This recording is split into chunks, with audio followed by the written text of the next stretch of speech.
I know what you're thinking. How the hell did he survive that? Yeah, I ask myself the same thing. Smoke, blood, bodies everywhere.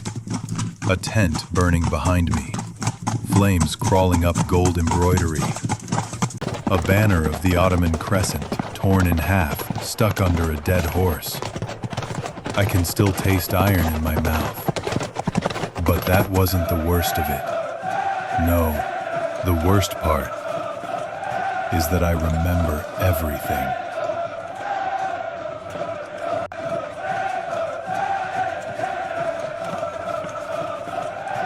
In 1683, Europe stood one breath away from falling to the Ottoman Empire.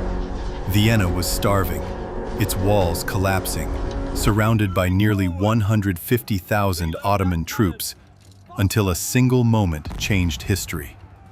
At sunrise on September 12th, the relief army arrived, led by the Polish King John III Sobieski and his legendary winged hussars, 3,000 of them, the finest heavy cavalry in the world.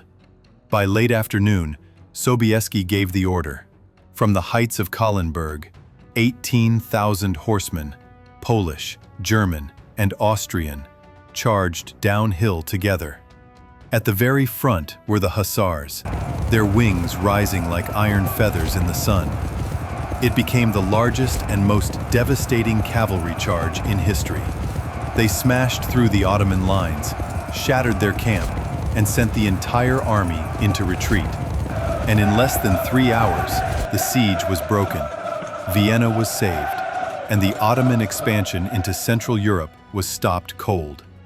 Many say the winged hussars didn't just save a city that day, they saved Europe. I had wings once. Not born, made.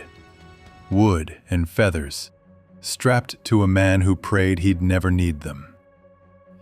But on September 12th, 1683, I rode down a mountain with thousands behind me, straight into the heart of an empire.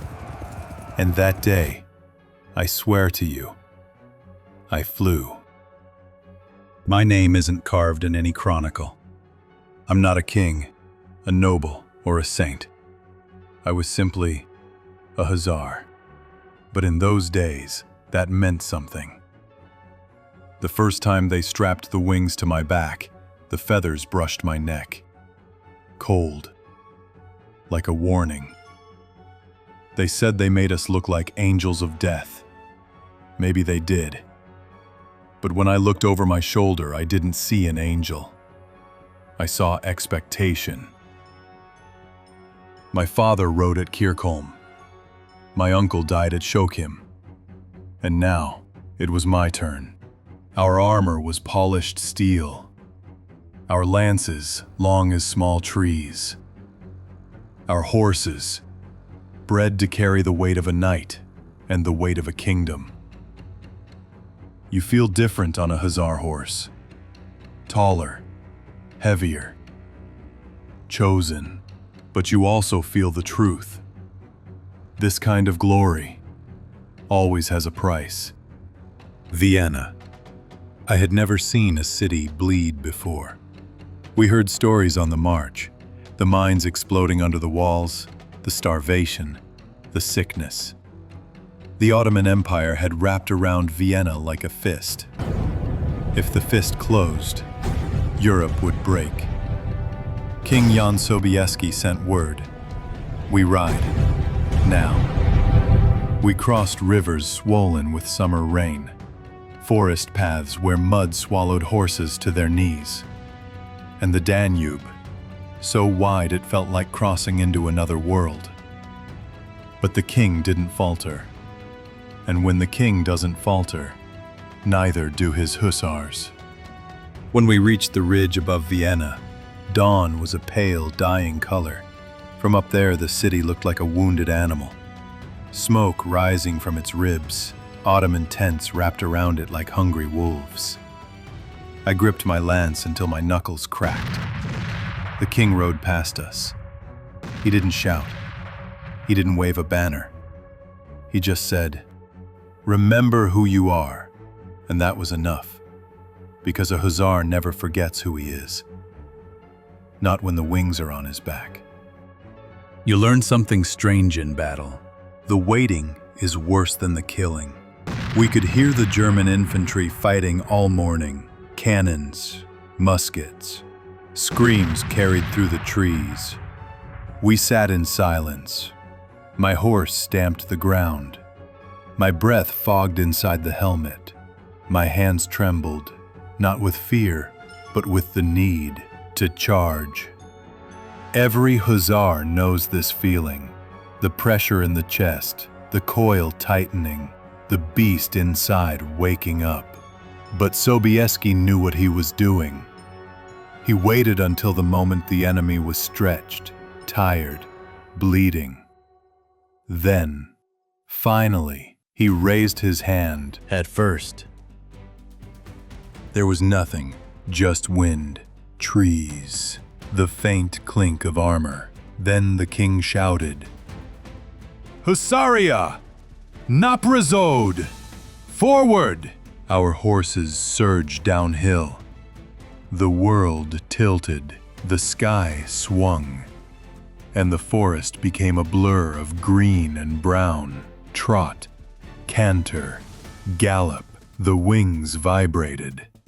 A hum that drilled into my spine. 18,000 cavalry behind us. 3,000 hussars at the front. We hit the Ottomans like a falling star. My lance found its mark. I felt the impact run through my shoulder, my ribs, my teeth. Men screamed.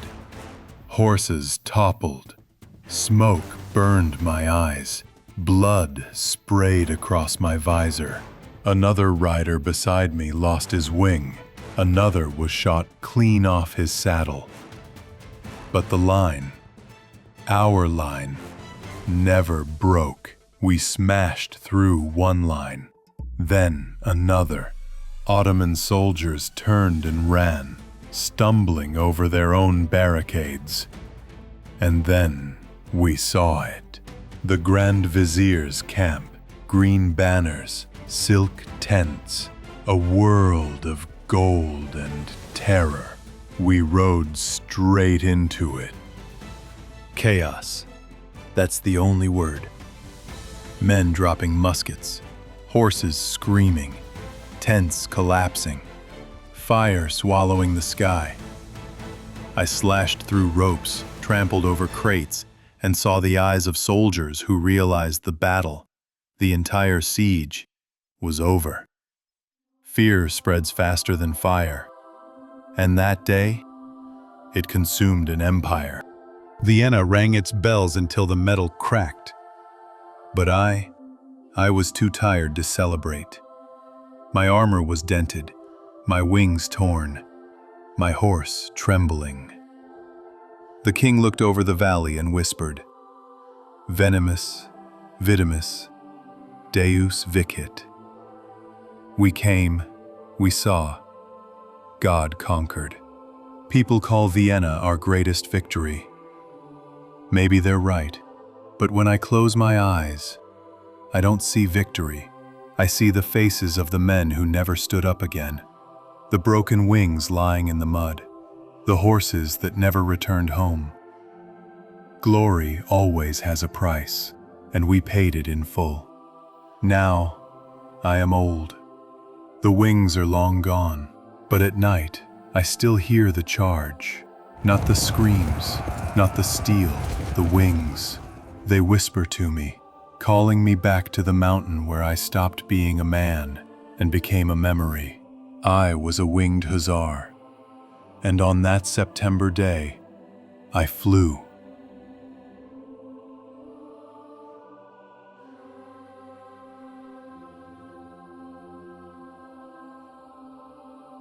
That's the end of this video. Would you like to see more of it?